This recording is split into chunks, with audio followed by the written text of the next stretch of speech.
شاہی خاندان تخت کی وراثت پر آپس میں لہو لہان ہو رہا ہے۔ فارس کی آبرو کے محافظ ہم 2-4 سالار رہ گئے ہیں، اور جب تخت سالاروں کی تحویل میں آ جائے گا تو وہ شاہی خاندان کی طرح ایک دوسرے کے دشمن ہو جائیں گے۔ شیرزاد نے کہا اور رازداری کے لہجے میں کہنے لگا، کیا تم ابھی تک محسوس نہیں کر سکے کہ فارس کی شہنشاہی کا زوال شروع ہو چکا ہے؟ کیا ہمارا سورج ڈوب نہیں رہا؟ شیرزاد بہمن جزویہ نے کہا، اس حلف کو نہ بھولو جو ہم نے زرتشت کے نام پر اٹھایا تھا کہ ہم فارس کو دشمن سے بچانے کے لیے اپنی جانیں قربان کر دیں گے۔ تم نے غلطی کی ہے جو یہاں چلے آئے ہو۔ کہاں جاتا؟ عین التمر، بہمن جزویہ نے کہا۔ عین التمر بھی محفوظ ہے، بلکہ یہ ہمارا ایک مضبوط اڈا ہے۔ قلعہ دار مہران بن بہرام لڑنا اور لڑانا جانتا ہے۔ اطلاع ملی ہے کہ اس نے چند ایک بدوی قبیلوں کو بھی عین التمر میں اکٹھا کر لیا ہے۔ اگر مسلمانوں نے ادھر کا رخ کیا تو ایسے ہی ہوگا جیسے وہ پہاڑ سے ٹکرائے ہوں۔ ان میں پسپا ہونے کی بھی ہمت نہیں ہوگی۔ وہ مسلسل لڑتے آ رہے ہیں۔ وہ جنات تو نہیں، آخر انسان ہیں۔ ان میں بھی پہلے والا دم خم نہیں رہا، لیکن میں نے انہیں تازہ دم پایا ہے۔ شیرزاد نے کہا، میں نے ان میں تھکن اور کم ہمتی کے کوئی آثار نہیں دیکھے، اور بہمن مجھے شک ہوتا ہے جیسے وہ نشے میں بدمست تھے۔ ایسی بے جگری سے وہی لڑ سکتا ہے جس نے کوئی نشہ پی رکھا ہو۔ میں یہ نہیں کہوں گا کہ ان کا عقیدہ صحیح ہے، بہمن جزویہ نے کہا، لیکن میں یہ ضرور کہوں گا کہ ان پر اپنے عقیدے کا نشہ طاری ہے۔ ہم اپنے سپاہی میں یہ ذہنی کیفیت پیدا نہیں کر سکے۔ تم کہہ رہے تھے کہ مجھے عین التمر چلے جانا چاہیے تھا۔ شیرزاد نے کہا، کیا یہ بہتر نہیں ہوگا کہ میں تمہارے ساتھ رہوں اور اپنی سپاہ کو منظم کر لیں، پھر مسلمانوں پر جوابی حملے کی تیاری کریں؟ اب تمہارا عین التمر جانا ٹھیک بھی نہیں، بہمن جزویہ نے کہا۔ ہمیں سوچ سمجھ کر قدم اٹھانا پڑے گا۔ عین التمر انبار کے جنوب میں فرات کے مشرقی کنارے سے کئی میل دور ہٹ کر انبار کی طرح ایک بڑا تجارتی مرکز ہوا کرتا تھا۔ آج صرف ایک چشمہ اس کی نشانی رہ گئی ہے۔ اس زمانے میں اس شہر کا تجارتی رابطہ دنیا کے چند ایک دوسرے ملکوں کے ساتھ بھی تھا۔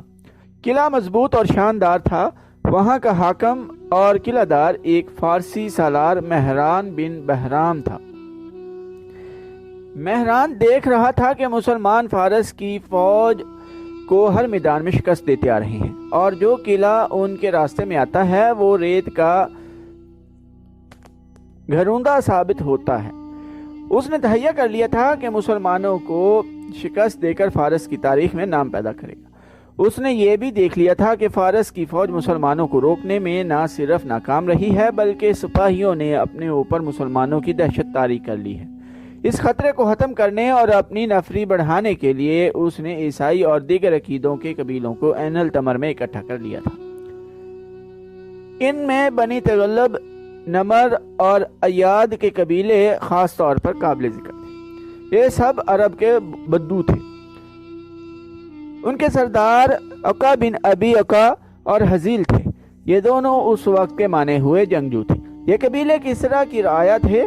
ایک تو وہ خود اپنے آقاؤں کو خوش کرنا چاہتے تھے، دوسرے یہ کہ مہران بن بہرام نے انہیں بہت زیادہ انعام اور مراد دینے کا وعدہ کیا تھا، اور فارس سے وفاداری کی تیسری وجہ یہ تھی کہ ان قبیلوں کے سرداروں اور دیگر بڑوں کو احساس تھا کہ مسلمان صرف ملک فتح کرنے نہیں آئے بلکہ وہ ان کے عقیدوں پر حملہ کرنے آئے ہیں اور ان پر اپنا عقیدہ مسلط کریں گے۔ اس رات عین التمر میں بہت بڑی ضیافت دی گئی۔ یہ جشن کا سماں تھا۔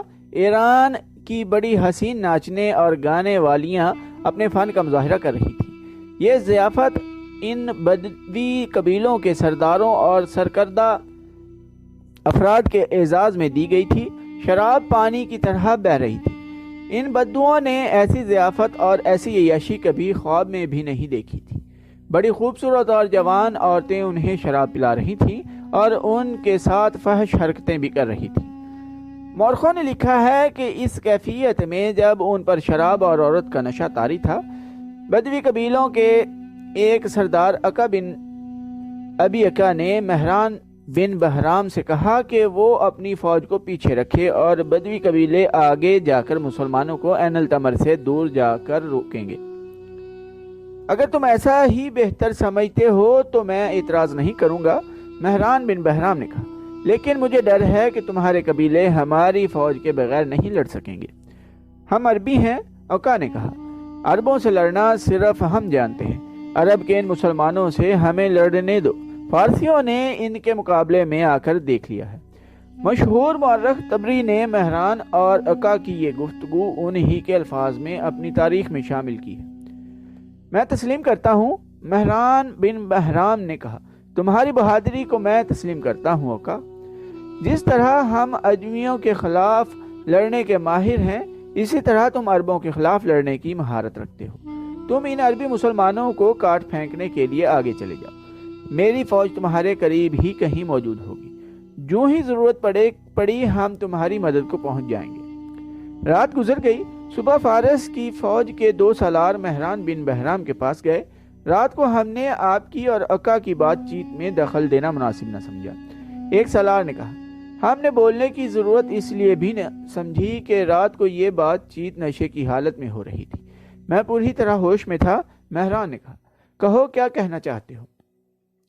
آپ نے ان بدوی قبیلوں کو جو اہمیت دی ہے یہ ہمارے لیے اچھی نہیں۔ سالار نے کہا، کیوں اچھی نہیں؟ اس سے ان قبیلوں کو یہ تاثر ملا ہے کہ ہم مسلمانوں سے ڈرتے ہیں۔ سالار نے جواب دیا، یا یہ کہ ہم کمزور ہیں، یہ لوگ اتنی اہمیت کے قابل نہیں۔ اگر بدوی قبیلوں نے مسلمانوں کو شکست دے دی، دوسرے سالار نے کہا، تو کہا جائے گا کہ یہ فتح ان قبیلوں کی ہے، اور اگر یہ نہ ہوتے تو ہم ایک اور شکست سے دوچار ہوتے۔ میں نے انہیں جو اہمیت دی ہے یہ آخر تمہیں ملے گی۔ مہران نے کہا، کیا تم تسلیم نہیں کرتے کہ ہم پر حملہ کرنے وہ شخص آ رہا ہے جس نے ہمارے نامور سالاروں کو موت کے گھاٹ اتار دیا ہے، اور اس خالد رضی اللہ عنہ نے فارس کی شہنشاہی کی بنیادیں ہلا ڈالی ہیں؟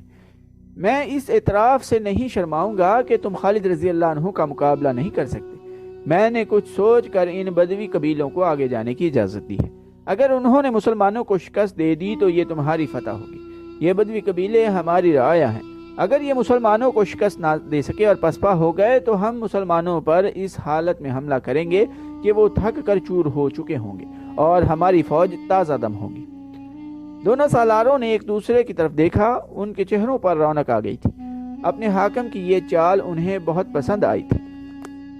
تو دوستو، آج کے ایپیسوڈ ادھر ہی ختم کرتے ہیں۔ چینل کو سبسکرائب کرنا نہ بھولیے گا، لائک، کمنٹ اور شیئر بھی ضرور کیجیے گا۔ ٹائم دینے کے لیے شکریہ۔ اللہ حافظ۔